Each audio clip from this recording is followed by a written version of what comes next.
आ जाओ एक्सरसाइज पे आ जाओ। क्वेश्चन नंबर 4 का रोमन नंबर 3, उसके बगल में लिखो बाइनोमियल या बर्नौली ट्रायल, ये लिखा हुआ है ना, वेरी गुड। नेक्स्ट आ जाओ क्वेश्चन नंबर 6, उसके बगल में भी लिखो बर्नौली ट्रायल,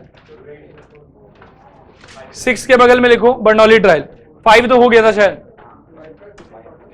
5 का सेकंड पार्ट भी हो गया था। हाँ 7 के, अच्छा 7 कर लेते हैं, 7 पढ़ो तो। इसमें रैंडम एक्सपेरिमेंट क्या है आप लोग का? टॉसिंग 2 कॉइन्स, ये रैंडम एक्सपेरिमेंट है। और रैंडम वेरिएबल क्या है आपका? Number of obtained heads. Random variable का value, sorry tails, random variable का वैल्यू क्या क्या हो सकता है? 0, 1 और 2 लिखो। Here x equal to number of tails, मतलब capital X equal to number of tails, clearly x equal to 0, 1, 2, clearly x equal to 0, 1, 2, नीचे लिखना p of x equal to 0, p of x equal to 0, अरे गलत लिख रहा है फिर ये, x इक्वल टू 0 अंदर होगा, p of x equal to 0 is equal to p of h, this is equal to ph into ph, equal to pH equal to pH into pH। अच्छा एक बार ना मेरी तरफ देखो, एकदम से ना जहां पे x इक्वल टू लिए हो, कि क्या लिए हो, नंबर ऑफ टेल्स, उसके भी ऊपर लिखो h equal to event of getting head,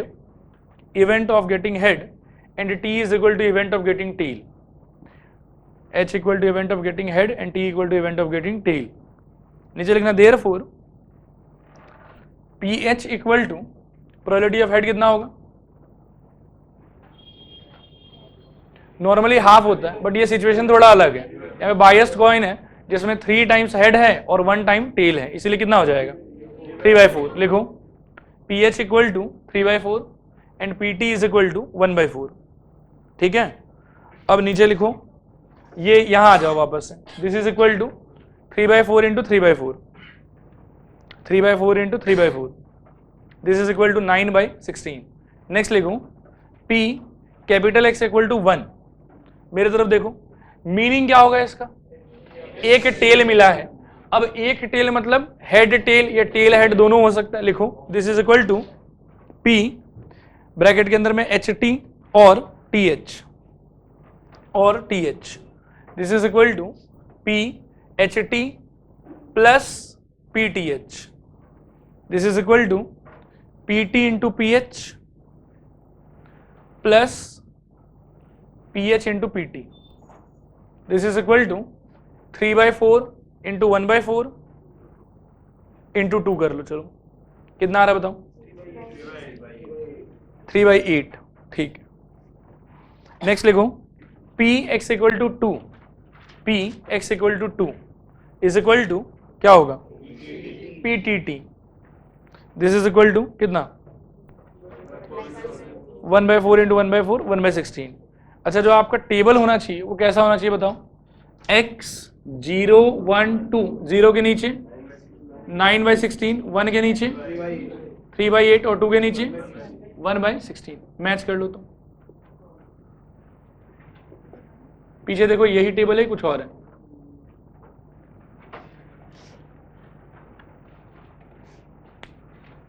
match हो रहा है? आगे बढ़े, सेम आ रहा है ना, ठीक। नंबर 8 हो गया था, नंबर 9 हो गया था, नंबर 10, जो 10 जो है ना, जो ग्रैंड एग्जाम्पल मैंने लिया था ये उसी के जैसा है, ठीक है। फिर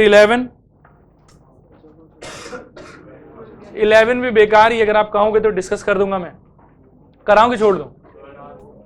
ठीक है, नहीं करा ही देते हैं, चलो कोई बात नहीं, पढ़ो तो फटाफट।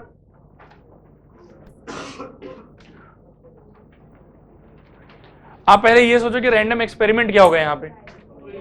2 डाइस फेंकना, और रैंडम वेरिएबल का मतलब क्या है? Number of 6s।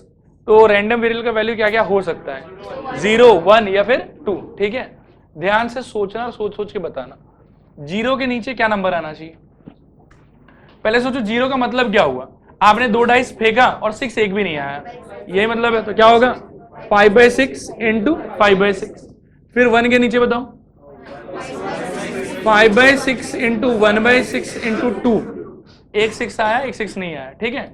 और फिर 2 के नीचे क्या होगा 1/6 इंटू 1/6। मीन पूछा है आपसे, तो 0 प्लस 1 इंटू ये हो जाएगा 10 बाई कितना 36 प्लस 2/36, अल्टीमेटली 12/36। कहाँ पे इंटू इंटू, अरे ठीक ही है, 2 से मल्टीप्लाई कर दिया। This is equal to 1/3, check करो तो, मीन ही पूछा ना, देखो 1/3 है कि नहीं है। लिखाऊं कि छोड़ दूं, खुद कर लोगे ना, वेरी गुड। नंबर 12 को 2-3 बार पढ़ो, अच्छे से पढ़ना, 12 बहुत बढ़िया क्वेश्चन है। हो गया पढ़ना? What is the experiment?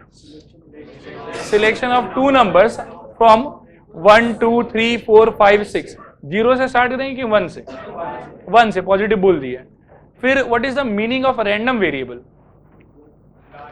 जो भी पेयर आप चुनेंगे out of the numbers from 1 to 6, उस पेयर का लार्जर नंबर, ये किसका मतलब है? रैंडम वेरिएबल का। What are the values that random variable can take? ये कितने लोगों को नहीं समझ में आया बताओ तो? x इक्वल टू 2 3 4 5 6, देखो सैंपल स्पेस जो है ना वो था 1 2 3 4 5 6। रैंडम एक्सपेरिमेंट जो है वो था चूज 2 नंबर्स फ्रॉम दिस, ये रैंडम एक्सपेरिमेंट था। और रैंडम वेरिएबल कहता है आपका, x कहता है larger LARGER of the chosen numbers. देखो ये बात समझ में आ रहा है कि नहीं आ रहा? अब जो भी जोड़ा आप चुनेंगे, 1 कभी बड़ा तो हो नहीं पाएगा, इसलिए 1 कभी निकल ही नहीं पाएगा।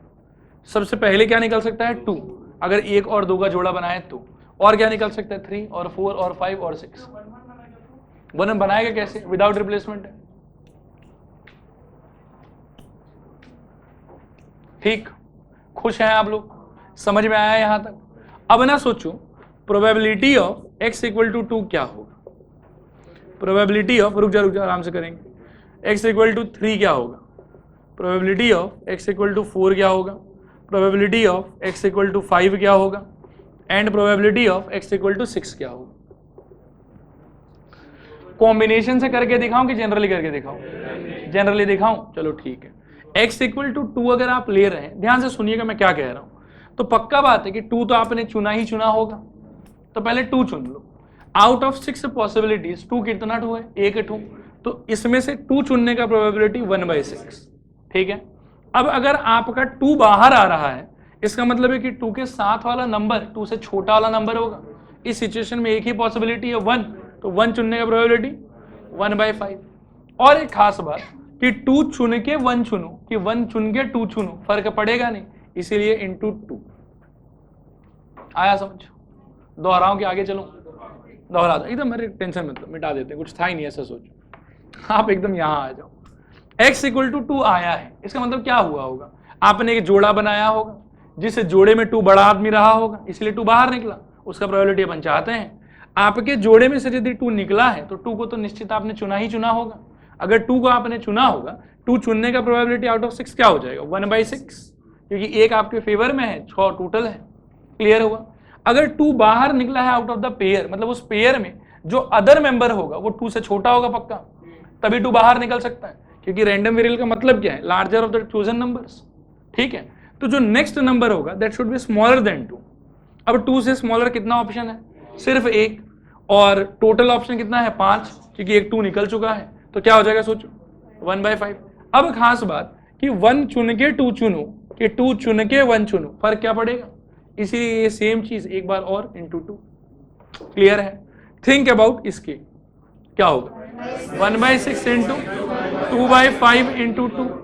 पहले 3 चुन लिया, फिर 3 से छोटा कितना नंबर है? 2, ठीक है, एंड फिर आगे पीछे हो सकता है, इसीलिए इंटू 2। इसका बताओ? इंटू 2। नेक्स्ट, नेक्स्ट समझ में आया? कोई डाउट है कहीं पर भी? क्लियर है ना? Very good. नेक्स्ट इसके बाद देखना ध्यान से, इसके बाद क्या होगा, अपने को चाहिए इसका मीन, ये एक्सपेक्टेशन। तो पहले x का वैल्यूज है 2 3 4 5 6 ही है। फिर px, ये इसको अपन pi से भी रिप्रेजेंट कर सकते हैं। ये हो जाएगा आपके लिए, देखो 2/30 और यहाँ पे 4/30, नेक्स्ट 6/30, नेक्स्ट 8/30, 10/30। समझ में आ रहा है? अब मीन निकालने के लिए क्या करोगे, बस मल्टीप्लाई ऐड, क्या हो जाएगा सोचो, 4/30 प्लस 12/30 प्लस 24/30 प्लस 40/30 प्लस 60/30। समझ में आ रहा है? टोटल करो तो शायद 140 आ रहा होगा, बाई 30, 14/3, यही आंसर है। देखो आया समझ कि नहीं आया समझ? क्लियर है? कॉपी कर लो एज इट इज, थोड़ा जल्दी करना। किसे? Come to question number 14। Next question बहुत ही बेकार क्वेश्चन है, पढ़ो और हंसने लग जाना, ऐसा चुटकुला है।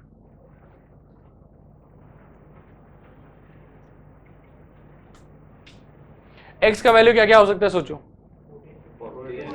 14, 15, 16, 17, 18, 19, 20, 21, जितना पॉसिबल अलग अलग एज है सबको एक एक बार ले लो। उसके बाद में सोचो x इक्वल टू 14 का प्रोबेबिलिटी कितना होगा। आप देखो टोटल स्टूडेंट कितना है 15, उसमें 14 एज को कितना लोग सपोर्ट कर रहे हैं? 2, तो प्रोबेबिलिटी क्या हो जाएगा? 2/15। मतलब ऐसा बात कर रहा हूं मैं कि probability of random variable equal to 14 is nothing but 2/15। I hope कि सबको समझ में आ रहा होगा। Similarly probability of x equal to 15 कितना हो जाएगा? देखो 1/15, x इक्वल टू 16। पन्ना पलट के ना आंसर वाला पेज देखो, मैच हो रहा है कि नहीं हो रहा है।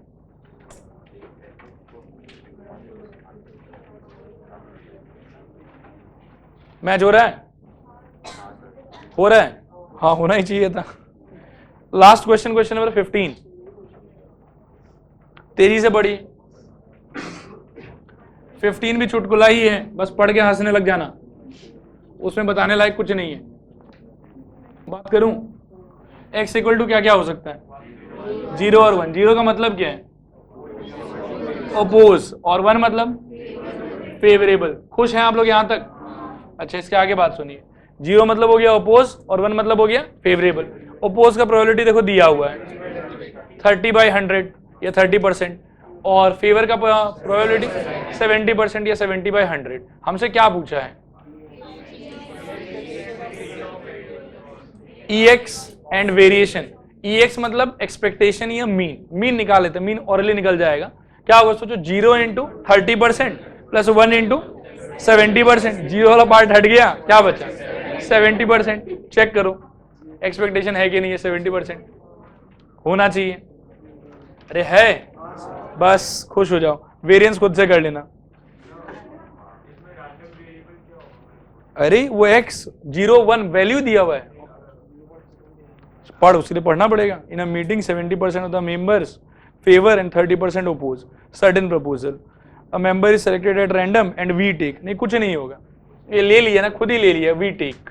ठीक है, अगला हमारे हाथ में कुछ छोड़ा ही नहीं, बोले तुम सीधा ले लो 0 और 1। ठीक है, समझ में आया? चलो नेक्स्ट आप लोग आ जाओ मिसलेनियस पे।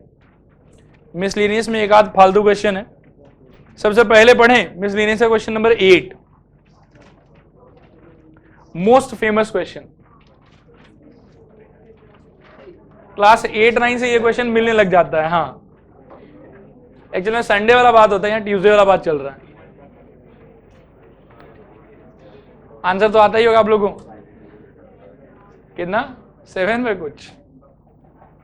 गेट खोल के भगा देंगे तेरे को।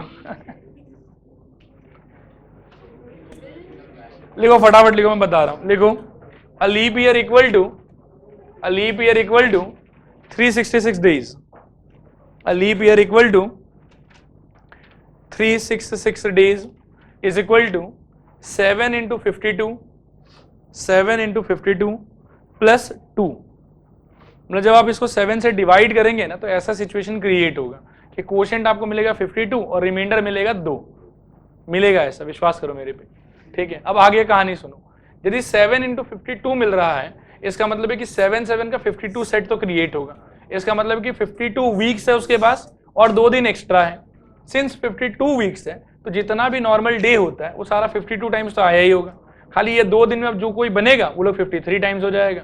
अब आप सोचो कि जो 2 दिन है ये कंटिन्यूअस ही होगा कि मतलब आज संडे तो कल मंडे होगा, ऐसा नहीं कि आज संडे कल वेडनेसडे हो गया, ठीक है, कंसेक्यूटिव भी होना चाहिए। तो आप सोचो कि कंसेक्यूटिव 2 दिन के लिए ऑप्शन क्या क्या है आपके पास, Monday Tuesday, Tuesday Wednesday, Wednesday Thursday, Thursday Friday, Friday Saturday, Saturday Sunday, Sunday Monday, गिनेंगे तो ये 7 होगा। आप क्या चाहते हैं 53 क्या हो जाए, ट्यूसडे हो जाए। तो आपके कॉज को कितना लोग फेवर कर रहा है, 2 लोग, टोटल कितना लोग है 7 लोग, प्रोबेबिलिटी कितना हो जाएगा 2/7। अगर ये नॉर्मल साल होता तो क्या होता, एक ही दिन एक्स्ट्रा होता तो भी ऑप्शन 7 होता, लेकिन फेवरिंग भी एक ही हो जाता फिर, तो उस केस में आंसर क्या हो जाता 1/7। समझ में आया? लिखवाएं कि छोड़ दें? लिखवा देते हैं, कोई बात नहीं, इतना मेहनत से बोले हैं तो लिखवा भी देते हैं, क्या है, लिखो a leap year equal to 366 days equal to 7 × 52 + 2। नीचे लिखो here for the 2 days, for the 2 days, ठीक है, अंडरलाइन कर दो इसको। नीचे लिखो total possibility equal to, total possibility equal to, ऐसा लिखना MT, मतलब क्या हुआ मंडे टी से, कैपिटल में लिखना MT, MT comma TW comma WT comma TF comma FS comma SS comma SM। नीचे लिखो hence required probability equal to 2/7। अब बाकी ज्यादा डिटेल में एक्सप्लेन करने की जरूरत नहीं है, क्या आया कैसे आया टीचर समझ जाएगा। Required probability equal to 2/7। नीचे लिखो, ये नीचे लिखो नहीं, अब अगले सवाल पे आ जाओ, पन्ना पलटिए, सवाल नंबर 14। ये भी एक फर्जी क्वेश्चन है, हो गया। अब बात कर सकते हैं किस ऑर्डर का डिटर्मिनेंट आप बनाएंगे, 2/2। तो भरने के लिए कितना पोजीशन है, 1 2 3 4, पहले के लिए ऑप्शन कितना है 2, दूसरे के लिए 2, तीसरे के लिए 2 और चौथे के लिए 2। सारा जगह जब भर देंगे तो ही डिटर्मिनेंट क्रिएट होगा।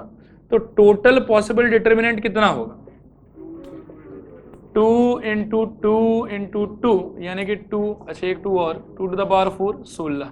ये समझ में आया? टोटल अगर आपको 0, 1 इनमें से कोई एक एंट्री फिलअप करना है तो there are 16 distinct possible determinants that you can create by the help of these. ये समझ में आया? आपके फेवर में कौन सा डिटर्मिनेंट होगा, जिनका डिटर्मिनेंट वैल्यू पॉजिटिव हो। अभी डिटर्मिनेंट वैल्यू पॉजिटिव मतलब कितना होना चाहिए, 1 ही होना चाहिए एग्जैक्टली, क्योंकि 0 और 1 का ही एंट्री है। देखो 1 होने के लिए यहां और यहां तो 1 को ही होना पड़ेगा, सो दैट कि जब खोलना स्टार्ट करें तो 1 माइनस इनका प्रोडक्ट मिला के 0 होना चाहिए। अभी 0 के लिए मेरे पास 3 संभावना है, 0 0 भर दो, फिर 1 0 1 0, यस ऐसा, और नेक्स्ट 1 1 0 1। देखो ये तीनों आदमी ऐसा है जिसका डिटर्मिनेंट तोड़ के अपने को क्या मिल जाएगा 1 मिल जाएगा, जो कि पॉजिटिव है। अच्छा इसके अलावा हाँ बोलो, सारा वैल्यू 0 पॉजिटिव नहीं है ना, यही बात पे तो तर्क वितर्क कर रहा था थोड़ी देर पहले। अपने को डिटर्मिनेंट वैल्यू क्या चाहिए, पॉजिटिव चाहिए। तो अगर वैल्यू 0 आ रहा है तो वो neither positive nor negative category में चला जाएगा, एग्जैक्टली 1 ही चाहिए। आया बात समझ? तो टोटल डिटर्मिनेंट कितना बनेगा 16, फेवर में कितना है 3, आंसर क्या हो जाएगा 3/60। वेरी इंटेलिजेंट, समझ में आ गया? लिखिए, लिखो total possible determinants, total possible determinants is equal to लिखना 2 × 2 × 2 4 बार, this is equal to 2⁴, this is equal to 16। Next लिखो फेवरेबल डिटर्मिनेंट्स, इस तीनों का फोटो बना लो, 1 0 0 1, 1 0 1 1, 1 1 0 1।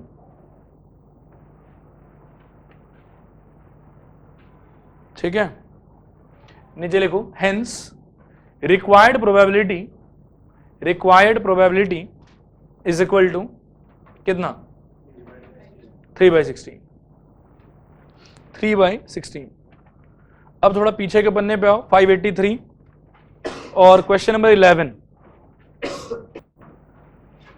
हुआ पढ़ना, बात कर सकते हैं।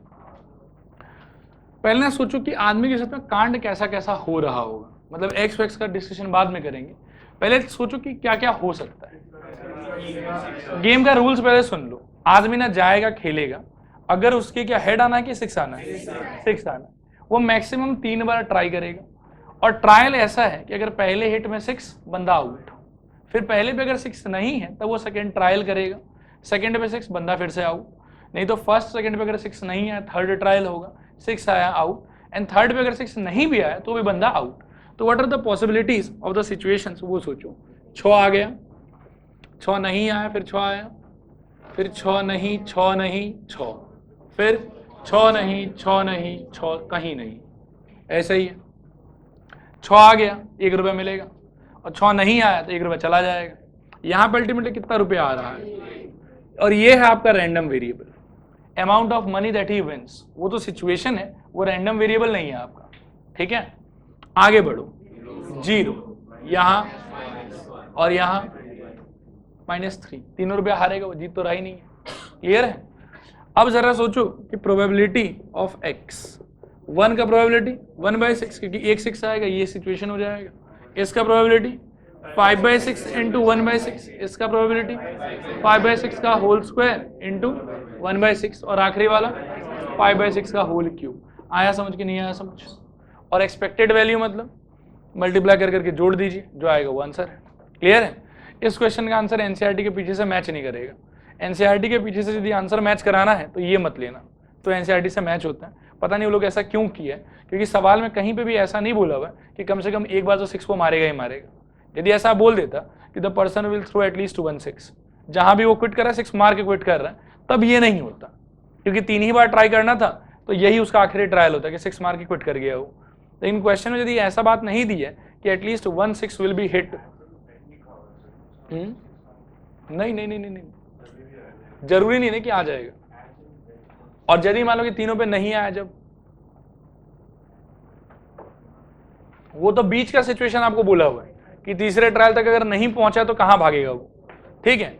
लेकिन तीसरे ट्रायल तक अगर पहुंच गया, क्वेश्चन के लैंग्वेज में कहीं ये बात क्लियर नहीं है कि 1 6 आना ही पड़ेगा।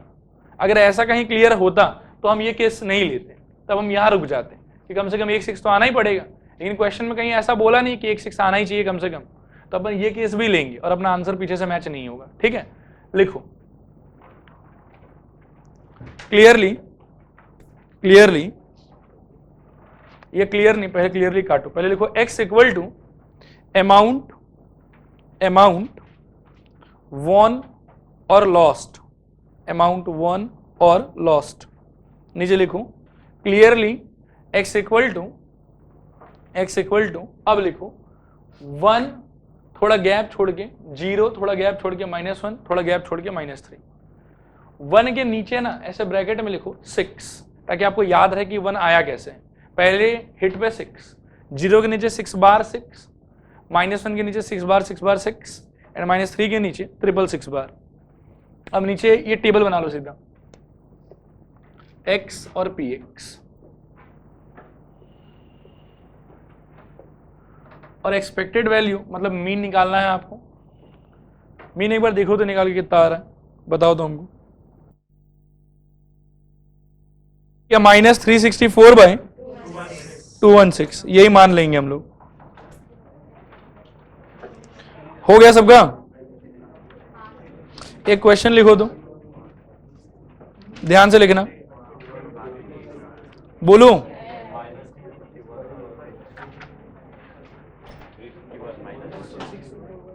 छोड़, टेंशन मत ले। फाइनल आंसर मेरे तरफ से -364/216, और काट के कितना आ रहा है -91/54। जिनके नहीं आया क्लास के बाद में मिलना मेरे से। लिखो a letter came from either Tatanagar और कैलकाटा टाटा नगर का स्पेलिंग सुन लो, TATANAGAR। और कैलकाटा आप लोग आता ही होगा, बता दो एक बार हमको। TTA। हाँ ठीक है बढ़िया। कोलकाता मत देखना, Calcutta, full stop. A person looking at the letter, saw TA printed on it, saw TA, बस टा दिखा उसको, saw TA printed on it, full stop. Find the probability that it came from, नीचे लिखना Roman 1 Tata Nagar and Roman 2 Calcutta. पढ़ो और पहचानो Bayes theorem, सही पहचान। अभी सोचो W क्या है, क्या टा दिखा, टा लिखो, W equal to the person saw टा, W equal to the person saw टा। फिर नीचे देखो R1 equal to it came from Tata नगर,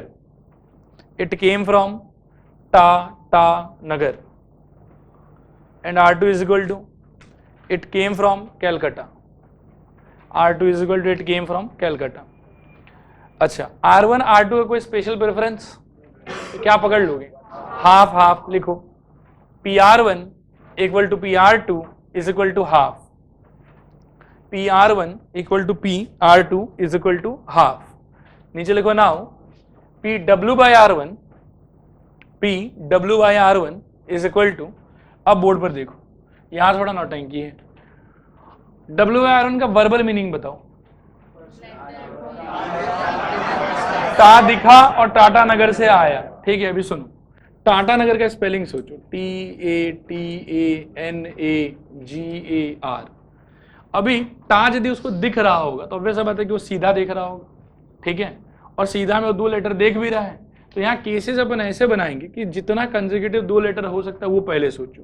एक हो गया टा, फिर हो गया एट, अरे सब टा ही होगा क्या, फर्स्ट सेकंड थर्ड, तो पहले टा, फिर एट, फिर टा, फिर एन, फिर ना, फिर आग, फिर गा, फिर आर।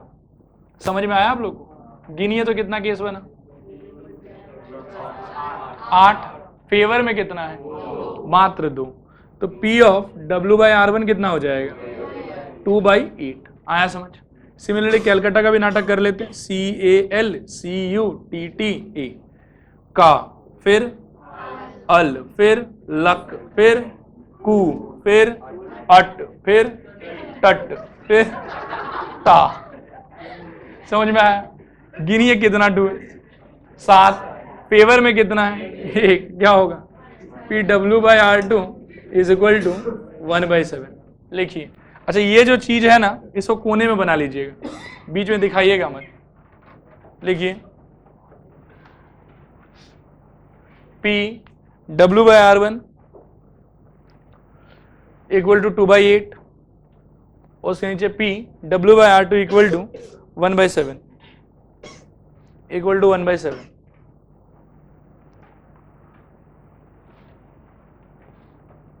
ठीक है, नीचे लिखो नाउ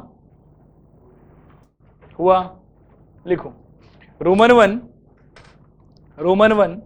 अच्छा रोमन 1 में अपन क्या चाहते हैं कि टाटा नगर से आए, लिखो PR1 by W is equal to PR1 into PW by R1 by PR1 into PW by R1 plus PR2 into PW by R2। ठीक है, this is equal to value बैठाओ, half into 2/8 by half into 2/8 plus half into 1/7। देखो half common निकल के cut जाएगा, ठीक है। Calculation घर पे कर लेना, छोड़ दो। नेक्स्ट लिखूं roman 2 P R2/W is equal to, सीधा आंसर बता रहा हूं, हाँ, half into 1/7 by half into 2/8 plus half into 1/7। बाकी अब घर पे कर लीजिएगा इसको भी। नेक्स्ट हेडिंग लिखिए Bernoulli trials. Bernoulli trials, Bernoulli trials.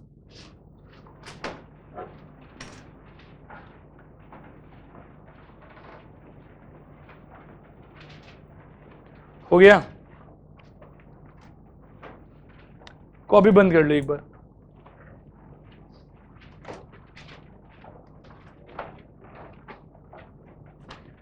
आप लोगों को रैंडम वेरिएबल अच्छे से समझ में आया था? बर्नौली ट्रायल जो है वो एक स्पेशल प्रकार का रैंडम वेरिएबल है और इससे रिलेटेड खूब सारा बात है। मैं एक एक करके डिटेल में समझाने का ट्राई करता हूं और आप लोग देखना, जहां नहीं समझ में आया रोक के पूछना, ठीक है? सबसे पहले ऐसा सोचो कि आप ना 3 डाइस उछालते हो और 3 डाइस उछालने के बाद में आपको एग्जैक्टली 2 6 चाहिए। क्वेश्चन एकदम अच्छे से सुनो। 3 डाइस आप उछाल रहे हैं एंड आपको एग्जैक्टली कितना 6 चाहिए? 2 ही 6 चाहिए। क्या प्रोबेबिलिटी होगा इसका? आराम से निकाल सकते हो। 6 6 नॉन 6, फिर 6 6 डैश 6, फिर 6 डैश 6 6, एकदम आराम से निकल जाएगा। देखो प्लस प्लस, फिर 6 आने का 1/6 इंटू 1/6 इंटू 5/6, तो अल्टीमेटली इंटू 3 भी कर सकते हैं यहाँ पे। ये क्या आ गया? 15/216। ये समझ में आया आप लोगों को? और काफी आराम से केस बना लिया ना। अब थोड़ा सा सवाल को भारी कर देते हैं। अब मान लो कि आप 10 डाइस उछाल रहे हो और अभी भी आपको उतना ही 6 चाहिए, 2 6s। अब बनाओ केस।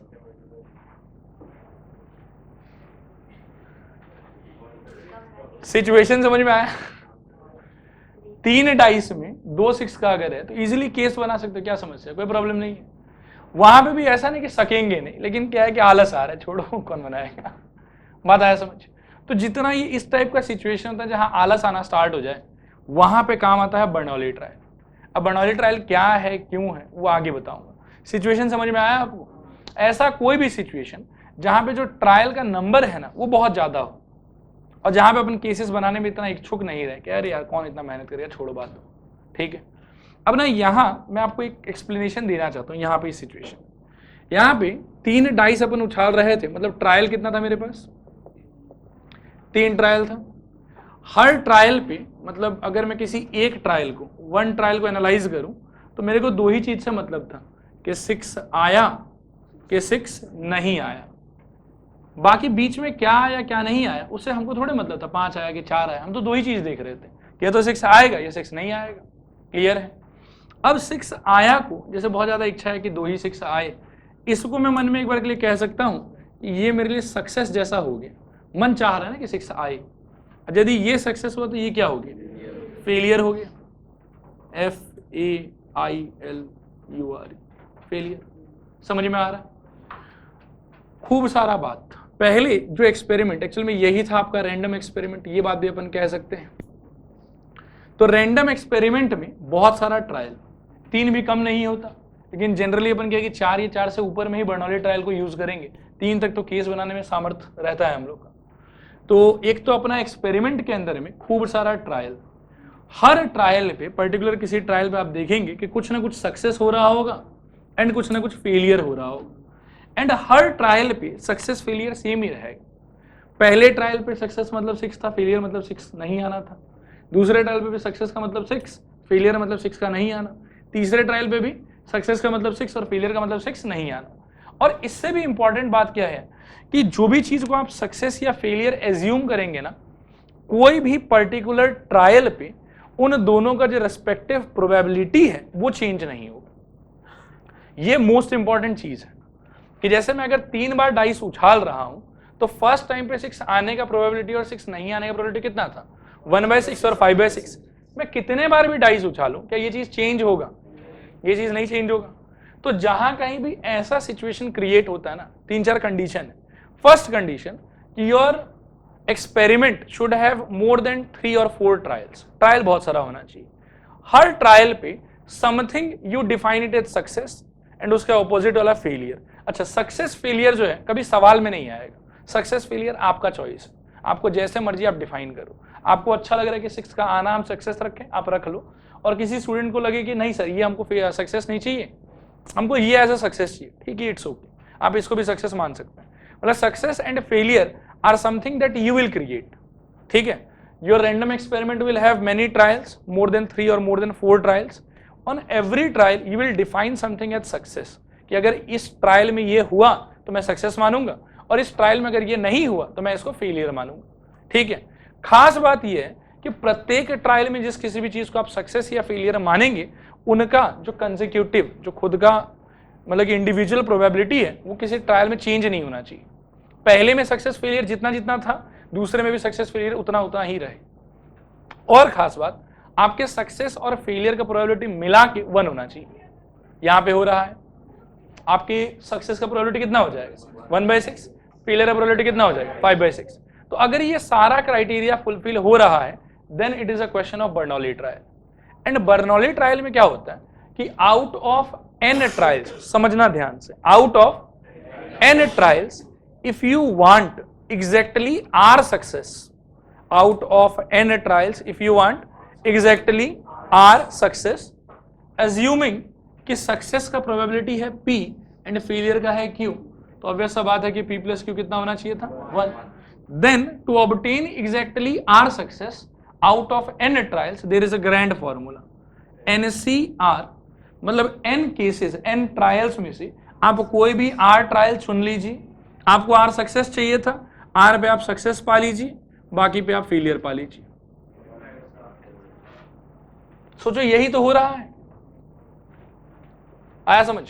ये है बर्नौली ट्रायल। देखो मैं पूरे कहानी को फिर से दोहराता हूं, अच्छे से दिमाग पे जोड़ देना, फिर मैं 1-2 एग्जाम्पल का और समर्थन लेके दिखाऊंगा, ठीक है। सबसे पहले आपके एक्सपेरिमेंट में क्या होना चाहिए? बहुत सारा ट्रायल, 3 या 3 से ज्यादा ट्रायल। इनफैक्ट 3 पे तो केस ही हैंडल कर लेते हैं हम लोग, मिनिमम 4 ट्रायल होना चाहिए, ठीक है। हर ट्रायल पे कुछ ऐसा चीज होगा जिसको आप सक्सेस बोलेंगे, एंड कुछ ऐसा चीज होगा जिसको आप क्या बोलेंगे? फेलियर बोलेंगे। समझ में आ रहा है? सक्सेस फेलियर सवाल में नहीं रहेगा, वो आपका अपना चॉइस है। जिसको सक्सेस बनाना बनाओ, एंड जिसको फेलियर बनाना है बनाओ। समझ में आ रहा है यहां तक बात? जब आपने एक बार अपना सक्सेस और फेलियर डिस्क्राइब कर लिया, तो सक्सेस का किसी पर्टिकुलर ट्रायल पे कुछ प्रोबेबिलिटी होगा, लेट अस सपोज कि वो p है, एंड फेलियर का उसी ट्रायल पे कुछ प्रोबेबिलिटी होगा, लेट अस सपोज कि वो q है। अगर ये सच में बर्नौली ट्रायल बनना चाहता है तो p प्लस q का वैल्यू कितना होना चाहिए? 1। मतलब अगर आपको सक्सेस का प्रोबेबिलिटी पता है, 1 माइनस करने फेलियर का निकल जाएगा, एंड अगर आप फेलियर का जानते हैं, मतलब 1 माइनस करने से किसका निकल जाएगा? सक्सेस का निकल जाएगा। ऐसे सिचुएशन में कोई भी n ट्रायल के एक्सपेरिमेंट में, n ट्रायल मतलब एक्सपेरिमेंट में कितना ट्रायल? 3 ट्रायल। n ट्रायल के एक्सपेरिमेंट में अगर अपन चाहते हैं कि एग्जैक्टली r केसेस पे सक्सेस उपलब्ध हो, जैसे 3 ट्रायल तो मैं कर रहा था, पर मैं चाह क्या रहा था कि 2 पे ही 6 आए, तो इसका टोटल प्रोबेबिलिटी होता है NCR। टोटल में से पहले r केस चुन लो, उस r पे सक्सेस पा लो, और बाकी बचे हुए पे फेलियर पा लो। नहीं आया समझ? क्लियर है 100%? अच्छा, अब ट्राई करते हैं कि इस पे वर्क करता है कि नहीं करता है। सोचो यहां पे मैंने सक्सेस क्या बनाया? सक्सेस नहीं, सुनो सुनो सर, मेरा क्वेश्चन है ऑब्टेन, अच्छे से देखना, बहुत मजेदार बात है कि अभी क्लियर होगा आप लोगों को। ऑब्टेन एग्जैक्टली 2 6, ठीक है। मैंने 6 आने को सक्सेस माना और 6 नहीं आने को फेलियर माना, और ट्रायल मेरा कितना है? यहाँ पे n का वैल्यू है 3, मेरे सक्सेस का वैल्यू है 1/6, मेरे फेलियर का वैल्यू है 5/6। सवाल हमसे क्या मांग रहा है? देखो तो 2 6 मांग रहा है हमसे। सवाल को नहीं मालूम है कि सक्सेस की फेलियर, सवाल तो बस हमसे 2 6 मांग रहा है। तो हमने ऐसा सिचुएशन क्रिएट किया। अब हम चाहते हैं जो सवाल मांग रहा है वो मेरे सक्सेस से मैच हो रहा है, मतलब मेरे को कितना सक्सेस चाहिए? 2 सक्सेस चाहिए। 3C2 into p यानी कि 1/6 to the power 2 into 5/6 power 1 आया समझ। 3c2 का वैल्यू 3 होता है, देख लो। नहीं हुआ क्लियर? थोड़ा हुआ कि पूरा हुआ? अब कोई बच्चा फालतू में कर दे, कोई बच्चा बोले कि नहीं सर आप तो रट के आए हैं घर से आता आता कुछ है नहीं, ऐसे उड़ा रहे हैं। ठीक, तो कोई यदि ऐसा बोलेगा तो वन ट्रायल पे अपन एक काम करते पलट लेते हैं। अब मान लो कि 6 आया, ये हो गया आपका फेलियर, और 6 नहीं आया, ये सपोज करो हो गया आपके लिए सक्सेस। ठीक है, तो ये अब आपका P है और ये अब आपका Q है। सोचो तो N क्या है आपका? N तो अभी भी 3 है। ठीक है, R कुछ नहीं है, R अभी छोड़ दो। P क्या है बताओ? P इस बार 5/6 है और Q क्या है? 1/6। ठीक है, अब फिर से सवाल पढ़ो। सवाल क्या मांग रहा है? सवाल मांग रहा है कि 2 6 से चाहिए। सवाल को सक्सेस फेलियर से मतलब नहीं। जो आपने सक्सेस या फेलियर माना, ध्यान से सोचना एकदम मैं क्या कह रहा हूं। जो आपने सक्सेस या फेलियर माना उसके हिसाब से सवाल आपसे क्या मांग रहा है? 2 सक्सेस की 2 फेलियर? 2 फेलियर मांग रहा है, मतलब वो सक्सेस कितना मांग रहा है? 1, क्योंकि ट्रायल तो 3 ही है। तो यहां पे क्या होगा देखो, 3C1, मतलब इस बार जो सक्सेस फेलियर का डेफिनेशन है ना, उसके हिसाब से सवाल को एक ही सक्सेस चाहिए। ऐसा डेफिनेशन बनाने पे उसको 2 सक्सेस चाहिए, और ऐसा डेफिनेशन बनाने पे उसको एक ही सक्सेस चाहिए। ठीक है, बोल।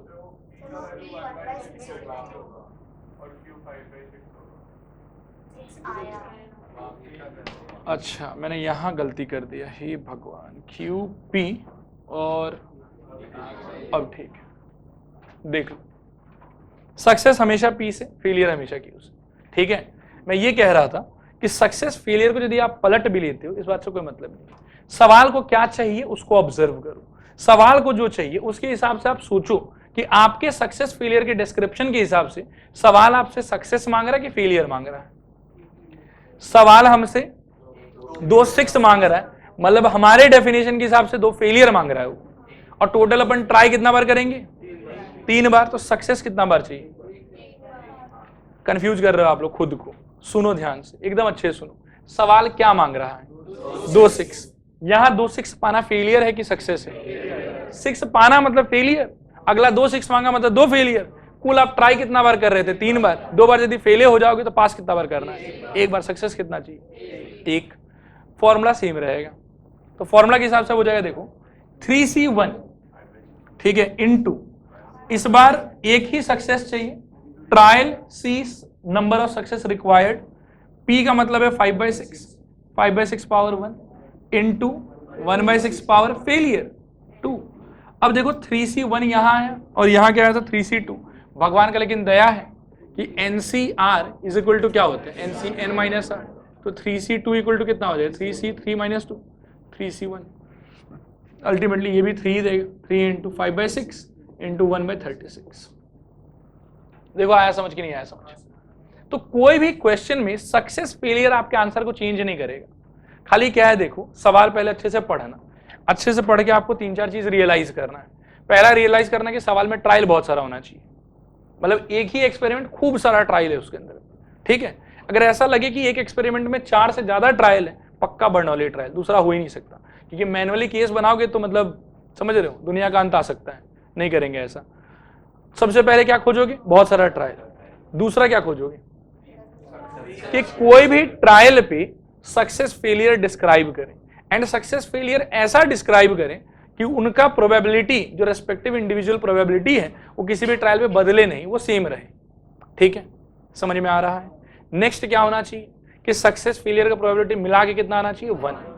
अगर ऐसा सब कुछ हो रहा है, then to obtain exactly r success out of n trials, exactly r success out of n trials, success सवाल में नहीं मिलेगा, सक्सेस आप बनाएंगे। और आप देख लेना कि आपके डेफिनेशन के हिसाब से सवाल को फेलियर में ज्यादा इंटरेस्ट है कि सक्सेस में ज्यादा इंटरेस्ट है। ठीक है यहां तक? So now to obtain exactly r success out of n trials, the formula is NCR, success के पावर में R इंटू फेलियर के पावर में n माइनस R। मतलब R केसेस पे सक्सेस पालो, बाकी बचे हुए केसेस पे फेलियर पालो। नहीं आया समझ? थोड़ा है कि पूरा है? ये क्वेश्चन याद है, 10 डाइस, 2 6 चाहिए, ठीक है। पहले इसके हिसाब से आंसर तो क्या होगा, ये सक्सेस और फेलियर के हिसाब से, जल्दबाजी मत करो, टेक योर टाइम। 6 आया सक्सेस, अगला जो हमसे मांग रहा है वो सक्सेस ही मांग रहा है हमसे, ठीक है। क्या आंसर देंगे सोचो, 10C2 into 1/6 power 2 into 5/6 power 8। कोई फालतू में कर दे, इस पे आ जाओ। अब जो अगला मांग रहा है, अगला क्या मांग रहा है, फेलियर मांग रहा है। अगला कितना फेलियर मांग रहा है, 2 फेलियर, टोटल ट्रायल 10, तो सक्सेस कितना चाहिए होगा, 8। क्या लिखेंगे बोलो, 10C8 into 5/6 power 8 into 1/6 power 2। आपका आंसर सेम रहेगा। जो ये वाला पार्ट है ना, ये चेंज नहीं होता, चेंज एक्चुअली ये होता है। और एक सोच के हिसाब से, मतलब एक सक्सेस फेलियर के डिस्क्रिप्शन के हिसाब से NCR अगर आ रहा है, तो दूसरे डिस्क्रिप्शन के हिसाब से NCN-R ही आता है। नहीं आया समझ। अब क्वेश्चंस को इजीली करने के लिए तरीका क्या है, देखो पहले तो बर्नौली ट्रायल पकड़ लो कि बर्नौली ट्रायल है, फिर ना जनरली अपन क्या करेंगे, सवाल में जो मांग रहा है ना उसी को सक्सेस मान लेंगे, थॉट थोड़ा इजी होता है। अब आगे फिर सक्सेस मालूम है, फेलियर मालूम है, क्वेश्चन लग जाएगा आपसे। नहीं आया समझ, दोहराओ की हो जाएगा। एक आखिरी बार इच्छा दोहरा लेता हूँ, क्योंकि ये लास्ट टॉपिक है प्रोबेबिलिटी का, बहुत इंपॉर्टेंट है। समझ में आ रहा ना यहाँ तक, वापस से स्टार्टिंग करते हैं। बताओ कि टॉपिक का नाम क्या अपना, बर्नौलीज ट्रायल। किसको कहोगे कि बर्नौली ट्रायल है ही, 4 या 4 से ज्यादा ट्रायल होना चाहिए। हर ट्रायल पे हमको कोई एक पर्टिकुलर चीज रिक्वायर्ड होना चाहिए, जिसको हम लोग जानबूझ के सक्सेस बोल देंगे, और जो उसका ऑपोजिट होगा उसको क्या बोलेंगे, फेलियर। खास बात, सबसे खास बात कि सक्सेस और फेलियर डिस्क्राइब करने के बाद किसी एक पर्टिकुलर ट्रायल पे जो सक्सेस और फेलियर का प्रोबेबिलिटी है वो कभी बदलना नहीं चाहिए। मतलब अगर ऐसा है कि एक बैग जिसमें से आप बॉल निकाल रहे हो, अगर वो विदाउट रिप्लेसमेंट का क्वेश्चन है, क्या उस पर कभी बर्नौली ट्रायल लगेगा, नहीं, क्योंकि बदल जाएगा प्रोबेबिलिटी। लेकिन अगर विथ रिप्लेसमेंट का क्वेश्चन है, जब लग सकता है। नहीं आया समझ, आ रहा है ना पक्का। तो सबसे पहले टॉपिक का नाम फिर से बताओ, बर्नौलीज ट्रायल। फिर दूसरा, बर्नौली ट्रायल बनने के लिए पहला रिक्वायर्ड कंडीशन, ट्रायल 4 या 4 से ज्यादा हो। हर ट्रायल पे कोई एक चीज को सक्सेस, ऑपोजिट को फेलियर, ठीक है।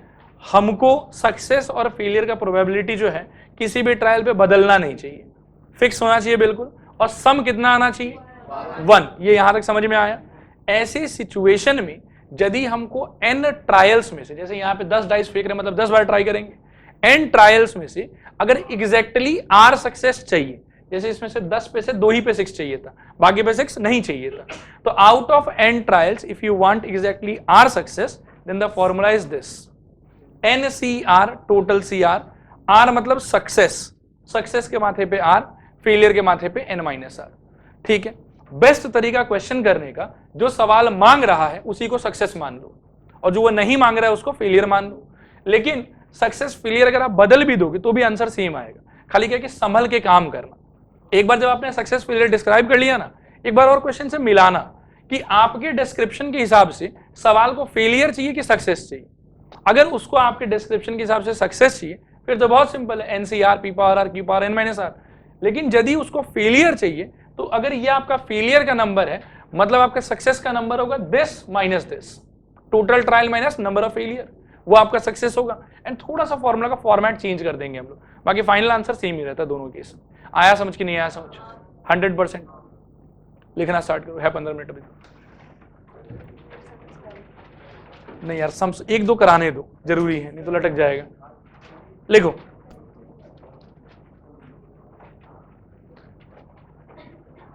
लिखो बर्नौली ट्रायल। इसमें लिखना, if we do a experiment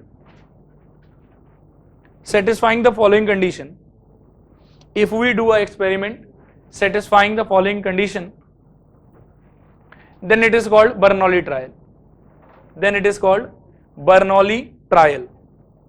If we do an experiment satisfying the following condition, then it is called Bernoulli trial, then it is called Bernoulli trial. लिखो नीचे, Roman 1, it must have 4 or more trials, it must have 4 or more trials, 4 or more trials. नीचे लिखो. Number two, we describe success and failure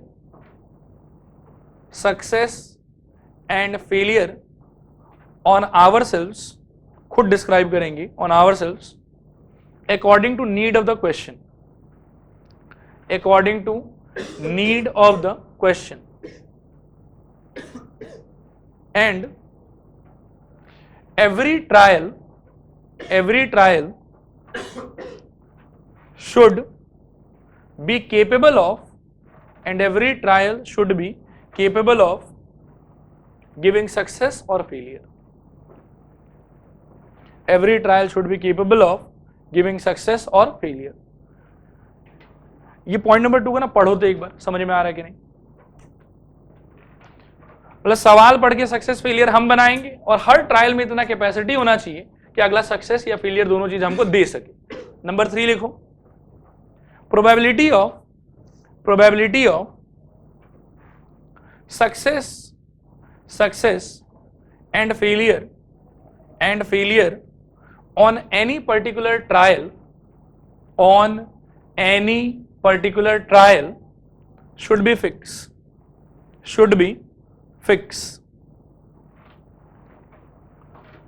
change नहीं होना चाहिए. Next लिखो. इसी point में थोड़ा सा ऐड करो. Let small p represent the probability of success. Let small p represent the probability of success and small q represent probability of failure. Point number 4 लिखो. p plus q is equal to 1.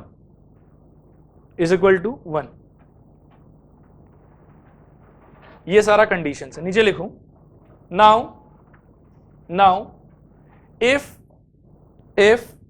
there is an experiment, which is a Bernoulli trial,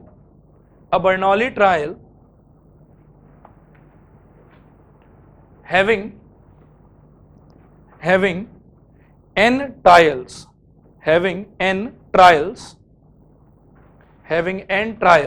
then to obtain exactly our success, out of n trials, we have लिखो. NCR नीचे लिखना. Small NCR into p to the power r into q to the power n minus r. Full stop. ठीक है, पूरे को पढ़ लो तो एक बार फटाफट.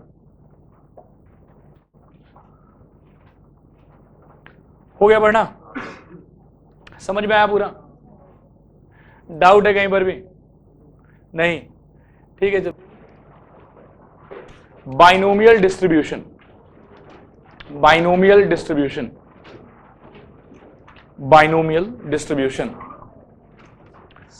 इसमें लिखना. if there is a random experiment,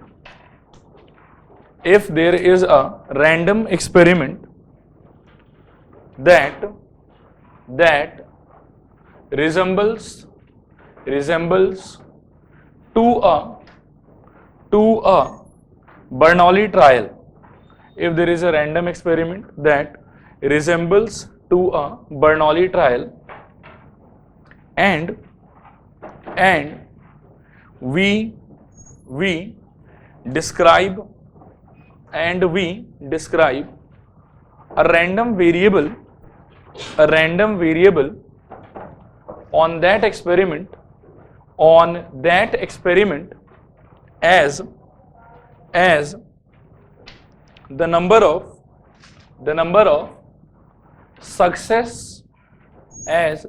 of success obtained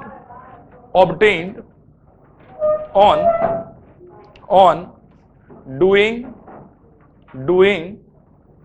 the whole, हाँ कहाँ पे वो, स्टार्टिंग से याद थोड़ी बना के बोल रहे हैं। If there is a random experiment that resembles to Bernoulli trial and we describe a random variable on that experiment as the number of success obtained on doing the whole experiment once,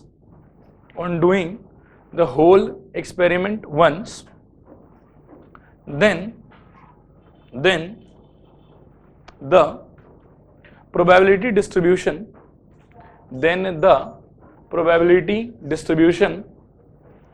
obtained by doing so is called binomial distribution. Then the probability distribution obtained by doing so is called binomial distribution, full stop. It is represented as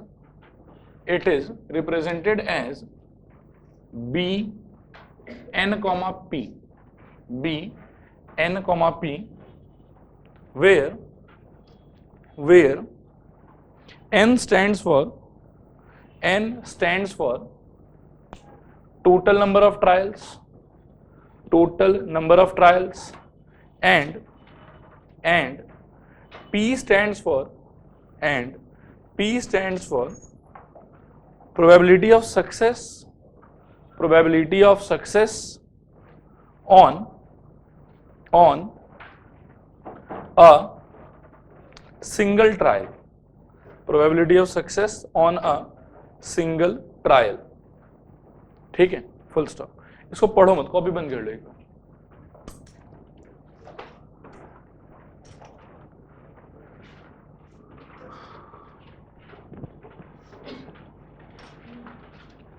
ध्यान से थोड़ी देर board पर देखना। Suppose करो कि आप आज ना एक कॉइन नहीं 5 कॉइन उछाल रहे हैं, और 5 कॉइन उछालने पे सैंपल स्पेस कुछ ना कुछ आएगा, लेकिन क्या आएगा हम लोग उसमें इंटरेस्टेड नहीं है, हम लोग कुछ दूसरा चीज निकालेंगे। 5 कॉइन निकालने के बाद में आप सपोज करो कि कोई भी एक ट्रायल पे अगर हेड आता है तो इसको आप सक्सेस बोलो, ठीक है, और अगर टेल आता है तो इसको आप फेलियर बोलो। और ध्यान से आराम से सुनना समझना, ठीक है। 5 कॉइन का कोई ना कोई सैंपल स्पेस एग्जिस्ट करेगा, उस सैंपल स्पेस में टोटल कितना मेंबर आएगा, 2 to the power 5 equal to 32, जिसको निकालने में हम लोग बिल्कुल भी इंटरेस्टेड नहीं है, ठीक है। अब 5 कॉइन का ये जो सैंपल स्पेस आया है, इस पे आप कितना रैंडम वेरिएबल डिस्क्राइब कर सकते हैं हमको ये बताइए। एक बार ये सक्सेस और फेलियर का बाद में मिटा देता हूँ। एक बार आप ऐसा सोचो कि बस मैंने एक रैंडम एक्सपेरिमेंट किया, 5 सिक्का उछाला है, एंड इस 5 सिक्का उछालने पे जो सैंपल स्पेस आएगा उसमें टोटल मेंबर कितना होगा 32, एंड इस 32 मेंबर्स पे मैं रैंडम वेरिएबल कितना डिस्क्राइब कर सकता हूँ, इनफाइनाइट। अब मान लो कि मैं बोलूँ नंबर ऑफ हेड का रैंडम वेरिएबल ले लो, नंबर ऑफ टेल का रैंडम वेरिएबल ले लो, नंबर ऑफ हेड का स्क्वायर का रैंडम वेरिएबल ले लो, number of head into number of tail का रैंडम वेरिएबल ले लो, कुछ भी ले लो। अब समझ रहे हैं कि नहीं समझ रहे? मैंने एक्सपेरिमेंट क्या किया, यहाँ पे 5 कॉइन उछाल दिया, फिर 5 कॉइन उछालने पे एक सैंपल स्पेस निकल के आ जाएगा। उस सैंपल स्पेस पे मैं आपसे पूछ रहा हूँ कि रैंडम वेरिएबल आप डिस्क्राइब कितना कर सकते हैं, इनफाइनाइट। जो दिमाग में आएगा कुछ भी आप रैंडम वेरिएबल बोल देंगे, बात समझ में आया। लेकिन इन बहुत सारे रैंडम वेरिएबल में से मैं ना एक स्पेशल रैंडम वेरिएबल डिस्क्राइब करना चाहता हूँ, ठीक है। उस रैंडम वेरिएबल का मीनिंग समझने के पहले मैं ये मान लेता हूँ, सपोज करो कि हेड का आना मेरे लिए सक्सेस होगा और टेल का आना मेरे लिए फेलियर होगा, ठीक है। एंड कैपिटल एक्स का मतलब होगा number of success obtained on doing the experiment once. ये होगा रैंडम वेरिएबल का मतलब। मैं बहुत सारा रैंडम वेरिएबल डिस्क्राइब कर सकता हूं, मैं कर नहीं रहा हूं। यहाँ पे टोटल 32 मेंबर होगा, और जिसपे अपन बहुत तरीके से रैंडम वेरिएबल बना सकते हैं। कैपिटल एक्स का वैल्यू मैं नंबर ऑफ हेड भी ले सकता हूँ, नंबर ऑफ टेल भी ले सकता हूँ, नंबर ऑफ हेड का स्क्वायर भी ले सकता हूँ, नंबर ऑफ टेल का स्क्वायर भी ले सकता हूँ, जो मर्जी ले सकता हूँ। लेकिन मैं बहुत स्पेशल चीज ले रहा हूँ। पहले मैंने मान लिया कि हेड का मतलब सक्सेस है और टेल का मतलब फेलियर है, ठीक है।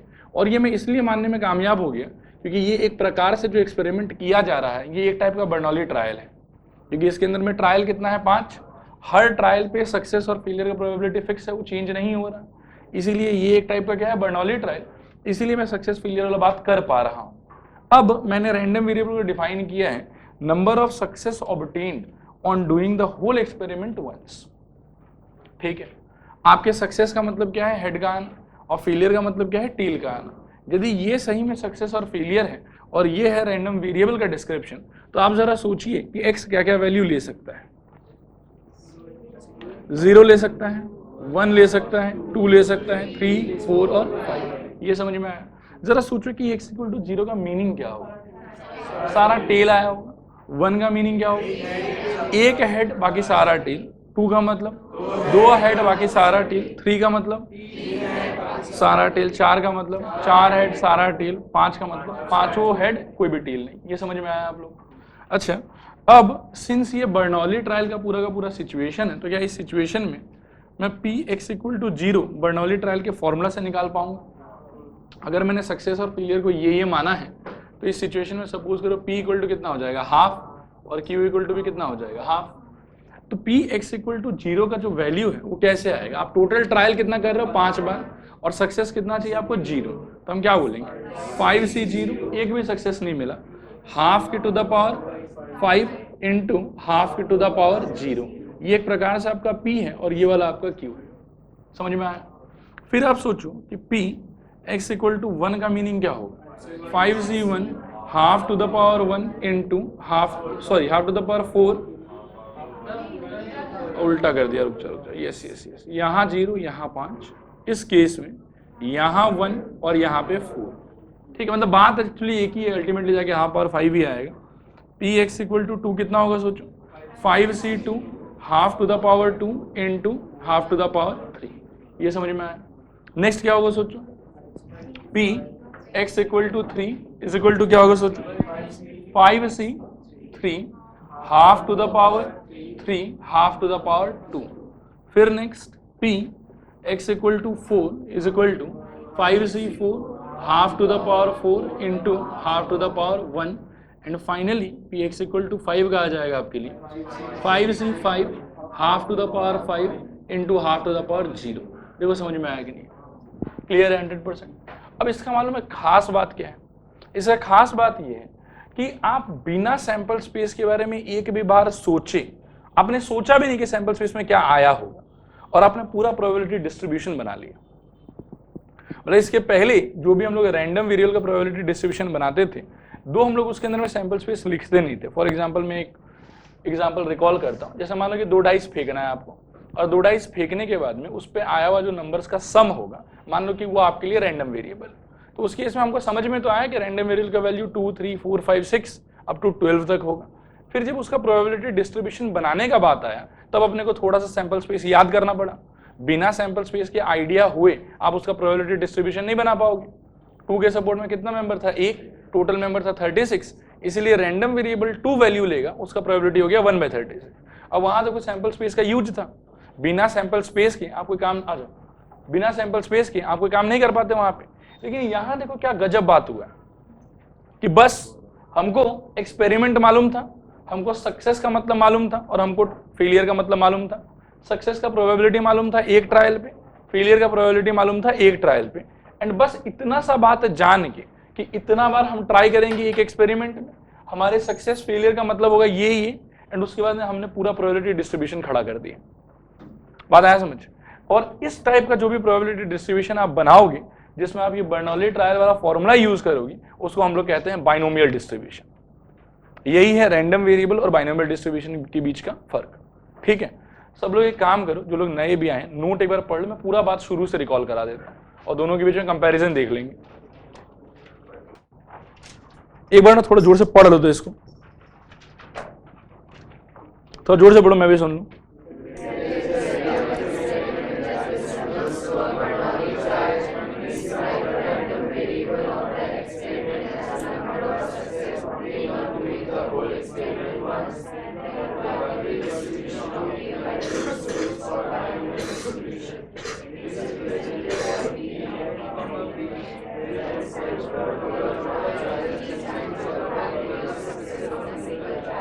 समझ में आ गया? इसको बी एन कमा पी सी इसलिए रिप्रेजेंट करते हैं बिकॉज एन और पी ही इंपॉर्टेंट इन्फॉर्मेशन है, उसके अलावा और कोई इन्फॉर्मेशन आपको चाहिए ही नहीं।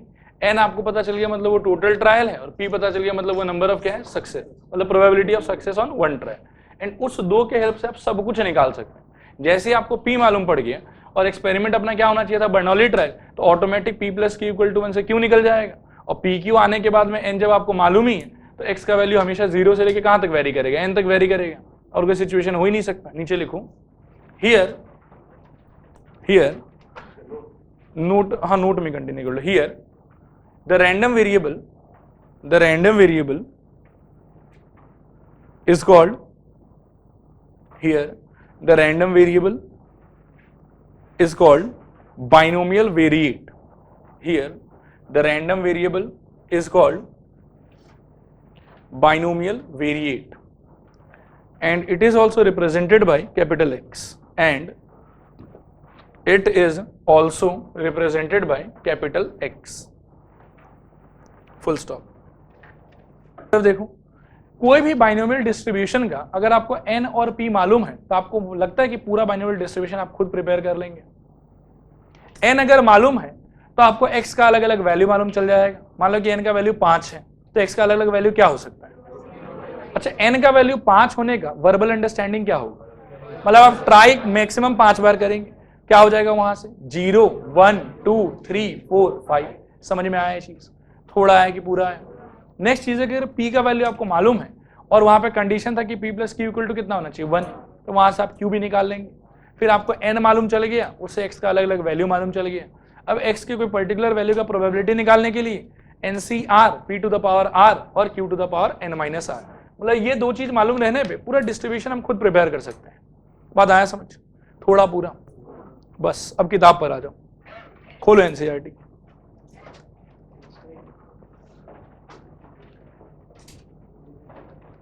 एक किताब एक्स्ट्रा है मेरे पास में, चाहिए नहीं, हर बेंच पे देख लो ये किताब होना चाहिए कम से कम। लास्ट बेंच में है कि नहीं,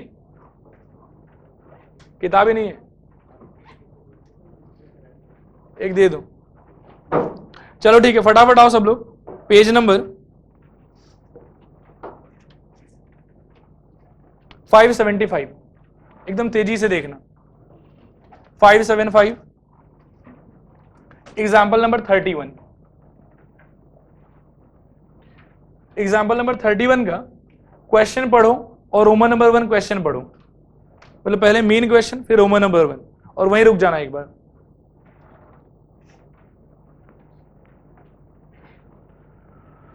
हो गया पढ़ना। आप जो कर रहे हैं, क्या कर रहे हैं, 10 सिक्का उछाल रहे हैं। जैसे 10 सिक्का का बात है दिमाग में क्लियर हो जाना चाहिए, क्या है ये, बर्नौली ट्रायल, दूसरा किसी से बनेगा ही नहीं है। अच्छा, 10 सिक्का आप उछाल रहे हैं, बस चाहिए क्या आपको, एग्जैक्टली 6 हेड। तो जैसे आपको 6 हेड चाहिए, आप क्या करेंगे, आप 6 के आने को, सॉरी हेड के आने को आप बोल देंगे कि ये क्या है, सक्सेस। लिखो तो इस बात को, लेट स्टेटमेंट थोड़ा ध्यान से लिखना, late capital X be a binomial variate, be a binomial variate which represents the number of success obtained, which represents the number of success obtained where success means getting a 6, और क्या बोल रहा हूं, हाँ getting a head, where success means getting a head, full stop. नीचे लिखो clearly, जो मैं बोल रहा हूं लिखते जाओ, गेटिंग अ हेड। नीचे लिखो clearly, n equal to 10, p equal to हाफ, q equal to half.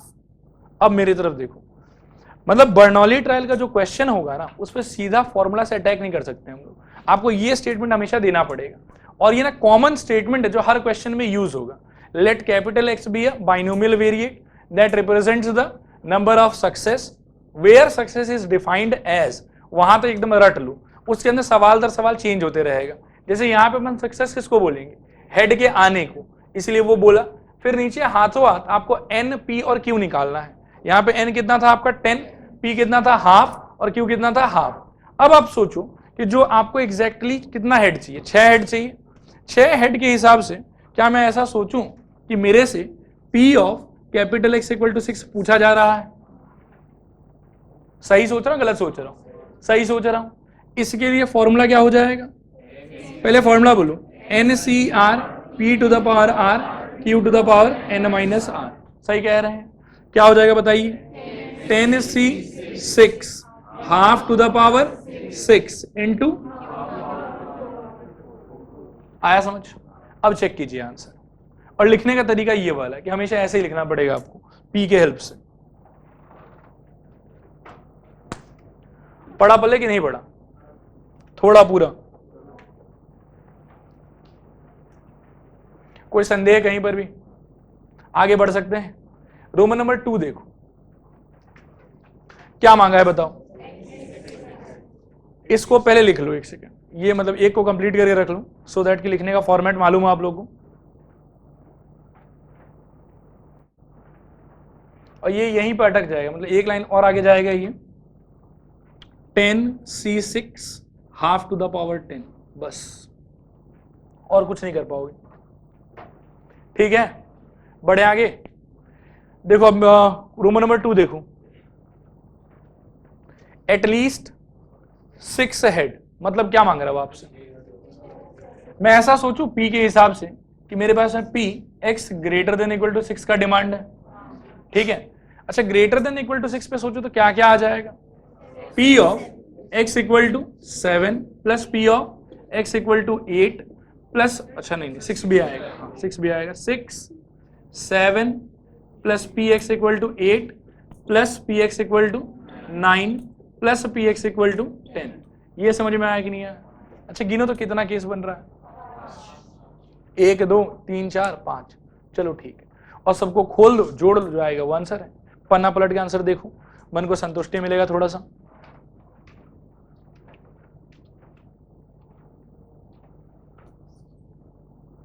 Clear है? थोड़ा की पूरा? पक्का ना? रोमन नंबर 3 पढ़िए। एटमोस्ट 6 हेड, एटमोस्ट 6 हेड मतलब P less than equal to 6। अभी क्या क्या आ जाएगा? 0 plus 1 plus 2 plus 3 plus 4 plus 5 plus 6। गिनो तो कितना हुआ? 7 हुआ। सुनना सोचना, प्रोबेबिलिटी डिस्ट्रीब्यूशन के टेबल में क्या क्या चीज का प्रोबेबिलिटी रहा होगा? 0 का, 1 का, 2 का, 3 का, 4 का, सब मिला के। प्रोबेबिलिटी डिस्ट्रीब्यूशन टेबल का एक खास प्रॉपर्टी था कि सबको जोड़ के 1 आता है, मतलब 0 से लेके 10 तक सबके प्रोबेबिलिटी को मिला कितना आ जाएगा? 1। एक तरीका है कि मेरे को ये चाहिए तो इसको डायरेक्टली कैलकुलेट करो, जोड़ो। और दूसरा तरीका है क्या नहीं चाहिए, 7 का नहीं चाहिए, 8 का नहीं चाहिए, 9 का नहीं चाहिए और 10 का नहीं चाहिए। कितना केस होगा वहां पे? मात्र 4। 1 से उसको माइनस कर दो। ये लॉजिक क्लियर हुआ? तो डायरेक्टली ये भी कर सकते हो या उल्टा तरीके से वो भी कर सकते हो, क्योंकि वहां पे कैलकुलेशन थोड़ा कम पड़ेगा आपके लिए। बात आया समझ? नेक्स्ट एग्जाम्पल पढ़ो 32, फटाफट पढ़ना। हुआ पढ़ना? बात करें। कॉपी में ना एक स्टेटमेंट लिख लो, लिखो let capital X be binomial variate that represents the number of success. Let capital X be binomial variate that represents the number of success where success means क्या लोगे यहां पे? अगला जो मांगा है उसी को सक्सेस पकड़ लो। क्या लोगे सोचो? गेटिंग अ डिफेक्टिव एग, लिखूं getting a defective egg, full stop. अब आप सोचो कि इन सारे के हिसाब से जो आपने पकड़ा n का वैल्यू कितना होगा? टोटल कितना एग निकालेंगे आप? 10। लिखो n इक्वल टू 10। फिर सोचो स्मॉल p इक्वल टू क्या होगा? सोच के बोलना। 1/10 श्योर है ना? ठीक है, लिखिए P इक्वल टू 1/10, मतलब 10/100 था, काट के 1/10 हो गया। Q इक्वल टू 9/10, ठीक है। और अगला आपसे क्या मांग रहा है? एटलीस्ट 1 का मीनिंग हमारे लिए होता है P x greater than equal to 1, at least 1। और एटलीस्ट 1 को हम कैसे सोचते हैं? 1 माइनस नन, यानी कि 1 minus p of x equal to 0। Is this thing clear? फिर सुनिए, 1 माइनस n का वैल्यू देखिए, 10C0, मतलब एक भी सक्सेस नहीं चाहिए। सक्सेस क्या है आपका? 1/10 to the power 0 into failure to the power, check करिए, ठीक है, आया समझ? और हमेशा याद रखना कि जो मांगे ना उसी को सक्सेस पकड़ना। तो हर लॉजिक, हर कैलकुलेशन बहुत सिंपल पड़ेगा, लेकिन जो नहीं मांगे उसको सक्सेस अगर पकड़ लिए तो उल्टा पुल्टा हो जाता है। आंसर हालांकि उससे भी आता है, लेकिन थोड़ा कॉम्प्लिकेटेड वे में आता है, ठीक है। अब आ जाओ एक्सरसाइज पे फटाफट, एकदम तेजी से पढ़ो। पहला क्वेश्चन ये है, बुक में लिखा हुआ, छोड़ दे इसको। एक्सरसाइज का पहला question,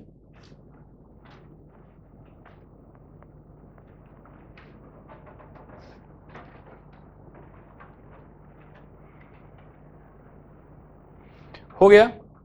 what is the experiment here? A dice is thrown 6 times. Okay. So पहले स्टेटमेंट बताओ कि क्या लिखोगे आप, और सब लोग ट्राई करना है इसको। बोलो फिर से।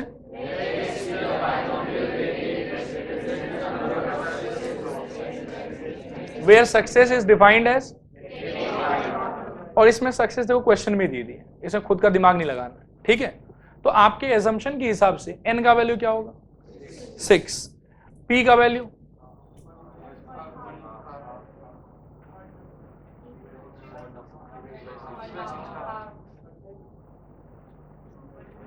अच्छा सॉरी ऑड नंबर, ठीक है, हाफ हाफ, ठीक है। Q का वैल्यू हाफ, और पहले के हिसाब से क्या चाहिए आपको? P of x equal to 5 कितना होगा? 6C5, हाफ पावर 5 और हाफ पावर 1। आया समझ? घर पे कर लेंगे खुद से। रोमन 2 पढ़िए। एटलीस्ट 5 सक्सेस, मतलब P of capital X equal to 5 plus P of capital X equal to 6, 5 या 5 से ज्यादा। नेक्स्ट देखिए, एटमोस्ट 5, मतलब 5 या 5 से कम थी, क्या हो जाएगा? 0, 1, 2, 3, 4, 5। बेवकूफ है वो बच्चा जो इससे करेगा। 1 माइनस एक्स इक्वल टू 6, वो अपने को नहीं चाहिए। Very good. क्वेश्चन नंबर 2 पे आ जाओ। हुआ पढ़ना? पेयर ऑफ डाइस कितना बार फेंक रहे हैं? 4 बार, ठीक है। बोलिए वो स्टेटमेंट क्या होना चाहिए? Let x be the binomial variate which represents the number of success where success is defined as getting a doublet। अब यहाँ डबलेट, हाँ। p का मतलब 1/6, क्योंकि अब 6/36 होगा। q का मतलब 5/6, n का मतलब 4, और अपने से क्या मांगा है? प्रोबेबिलिटी ऑफ 2 सक्सेस, मतलब क्या चाहिए? 4C2। इनफैक्ट एक सेकंड रुको, P of x equal to 2, 4C2। अब बताओ 1/6 पावर 2 और 5/6 पावर 2। क्लियर है सबको? घर पे खुद कर लेना। नेक्स्ट, जो क्वेश्चन ज्यादा हैवी लगे ना वो बोल देना, वो लिखा दूंगा। नेक्स्ट नंबर 3 पढ़ो। नंबर ऑफ सक्सेस है तो बात देखी है, फिर आगे बताऊं। Success is defined as getting a defective item, getting a defective item, ये हो जाएगा। फिर अगला बोला है कि नॉट मोर देन 1, इसका मतलब क्या होगा? एटलीस्ट 1 की एटमोस्ट 1? एटमोस्ट 1, मतलब आपसे मांगा गया कि P capital X less than equal to 1 which is equal to P capital X equal to 0 plus P capital X equal to 1। अच्छा रुक जाओ एक सेकंड, हाँ बोर्ड पर आप अच्छे से देखो। P of x equal to 0 plus P of x equal to 1 भरो तो इनको, इसको तोड़ो, कैसे तोड़ोगे? 10 आइटम आप निकाल रहे हैं तो ठीक है, 10C0 इंटू आप डिफेक्टिव आइटम को सक्सेस मान रहे हैं, तो आपके P का वैल्यू है 5/100 एंड Q का वैल्यू है 95/100, तो ये वाला हो जाएगा 1/20, ये हो जाएगा 19/20 भरिए, into 1/20 to the power 0 into 19/20 to the power 10, clear हुआ, plus 10c1 1/20 to the power 1 into 19/20 to the power 9, clear हुआ। बस सॉल्व करना, जो आएगा वो आंसर है। नेक्स्ट,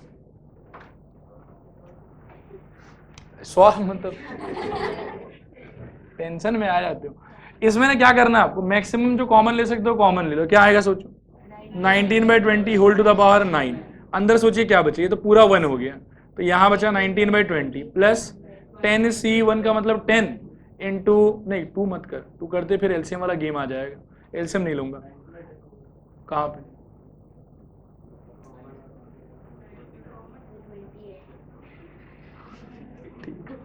कोई बात नहीं, कभी मेरे से कभी आपसे अब यहाँ सोचिए कितना हो जाएगा 29/20, तो अल्टीमेटली ये होगा 19 to the power 9 into 29/20 to the power 10। पीछे चेक करिए क्या दिया, ये ऐसे छोड़ा होगा, नंबर नहीं बताया होगा।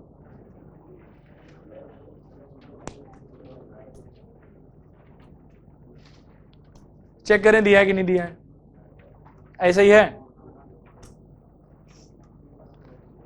क्लियर हुआ। चलिए नेक्स्ट, क्वेश्चन नंबर 4, फटाफट पढ़ो।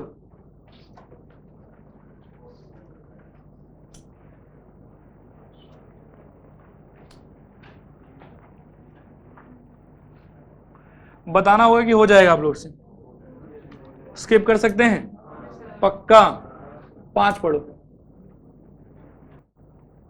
हुआ। 5 में विल फ्यूज आफ्टर 150 डेज जो दिया हुआ, ये आपको बहकाने के लिए दिया हुआ, ऐसा कोई काम नहीं, बात आया समझ। और जो रोमन नंबर 1 है ना, वो अकेला नन नहीं होना चाहिए था, वो होना चाहिए था none will fuse after 150 days. देखो इंक बचाने के लिए एकदम नीचे लिखा है उस बात को, दिखाई दे रहा है, वो एक्चुअली सबके साथ में चिपका हुआ है। रोमन 1 क्वेश्चन है आपका none will fuse after 150 days, Roman 2 है आपका not more than 1 will fuse after 150 days, Roman 3 है आपका more than 1 will fuse after 150 days, and Roman 4 आपका क्या है, at least 1 will fuse after 150 days. Clear है, कराऊं कि हो जाएगा ये वाला भी, थोड़ा सा बता दो इसका। रैंडमली 2 क्वेश्चन डिस्कस करते हैं, रोमन नंबर 1 करेंगे एंड रोमन नंबर 4 नहीं, 4 तो इजी है, 3 कर लो, ठीक है। पहले बताओ कि स्टेटमेंट क्या दोगे, let x be the binomial variate which represents the number of success where success is defined as क्या,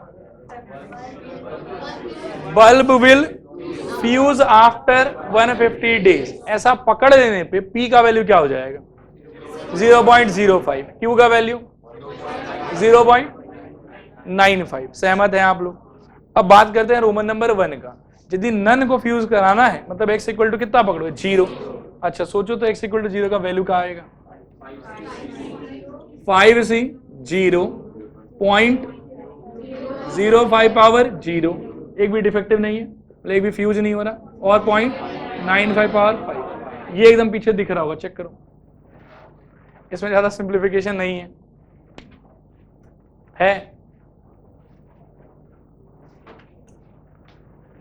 अरे आंसर वाले पन्ने में पेन डाल दो, है कि नहीं है, इसको नहीं दिख रहा है, दिखा, हाँ दिखा, है। अरे ये भी 1 हो जाएगा, ये भी 1 हो जाएगा, तो ये बचेगा खाली, ठीक है। Next Roman number 3, more than 1 will fuse after 150 days. इसको क्या करें, नियम से ऐसा होना चाहिए था, ने पहले नियम निष्ठा का बात करो, फिर नियम का उल्लंघन होगा। x ग्रेटर देन 1 ये नियम है, और नियम से क्या होना चाहिए था x equal to 2 plus x equal to 3 plus x equal to 4 plus x equal to 5। लेकिन अपन है चालाक, अपन कहेंगे ना 1 minus P x equal to 0 minus P x equal to 1। आया समझ कि नहीं आया समझ, क्लियर है 100%। इसको ऐसे कर लीजिए।